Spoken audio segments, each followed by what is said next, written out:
اصدقائنا اصدقاء سندباد من امام فندق دوسيت التجمع. في هنا ايفنتات كتير جدا. انا كنت جاي على ايفنت سوشيال عقاري في دبي، شركات كتير زي دماس سمانة، اماكن جميله جدا في دبي للاستثمار العقاري. لقيت كمان ان في استثمارات تانية كتير زي ماونتن فيو، زي في شاليهات ممكن تشتريها في لندن. الموضوع الاستثمار العقاري ده جميل جدا اصدقائنا. بتقدر تشتري شاليهات او وحدات استوديو طبعا متنوعه الاحجام، وبتاخد اقامه في البلد اللي انت بتشتري فيها.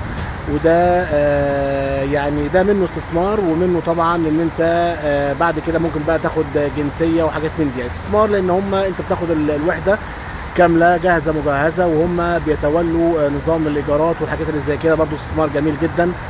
وبعد كده طبعا بعد فتره ممكن تاخد الجنسيه مع اقامتك الدايمه في البلد. انا دخلت المعارض ديت، وبرضو هديكم كده جوله في الفندق، فتابعوني.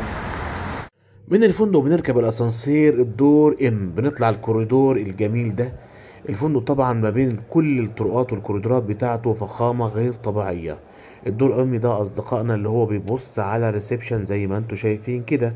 وقفت اتفرج على الريسبشن. طبعا الريسبشن الدور جي وهو الارض يعتبر يعني بإزاز بانورامي بيدخلك على الفندق. هنشرح لكم كل ده في فيديو منفصل.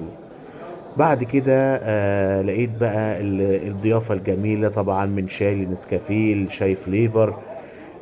عجبتني جدا المكان. وفعلا لقيت يعني كذا ايفنت وكذا مؤتمر وكذا يعني لشركات وبنوك وحاجات متعددة جدا. المهم ركزت في فطاري وحضرت لي كده كوبايه من النسكافيه الجميل مع الباتيهات اللذيذه اللي انتوا شايفينها ديت، وفطرت. وبعدين اتجهت للايفنت بتاعي اللي هو العقارات في دبي. واول ما نخش من على البوابات بيستقبلونا السيلز ويفهمونا كام شركة موجودة في المعرض واماكنهم والابراج بتاعتها. طبعا من جنب اللي هي برج خليفة دي اعلى حاجة لمنطقة نخلة جميرة وهكذا، ومناطق طبعا جديدة انا سمعتها اول مرة. طبعا بقى بيتدرج الاسعار على حسب المناطق وقربها وبعدها من وسط البلد او الاماكن السياحية الجميلة. لفت انتباهي طبعا ابهار الابراج والوحدات الجميلة واصحابي كل وحدة وحتى لو استوديو مساحته 40 متر على يعني على نفس المساحة بتاعته. التراس بتاعه عبارة عن بيسين انفينيتي.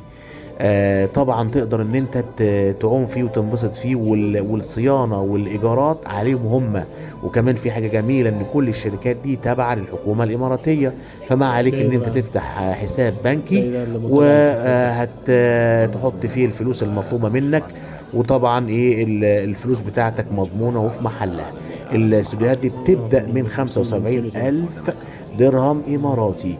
وطبعا لكم تتخيلوا بقى الاستوديوهات والغرفتين والتلاتة والتون هاوس والتاون هاوس. عيش حياتك كما ينبغي. بس بصراحة إبهار وجمال غير طبيعي. طبعا من أحلاهم برج خليفة الرائع الجميل اللي هم يعني هينافسوا نفسهم ويعملوا واحد زيه وكمان اعلى منه. وفي نهاية الفيديو بنتمنى تكونوا استمتعتم، وتنسوناش باللايك والشير والتعليقات لينا برأيكم، ولو في اماكن تانية ولو عايزين ارقام التليفونات. شكرا جزيلا ليكم. سلام عليكم.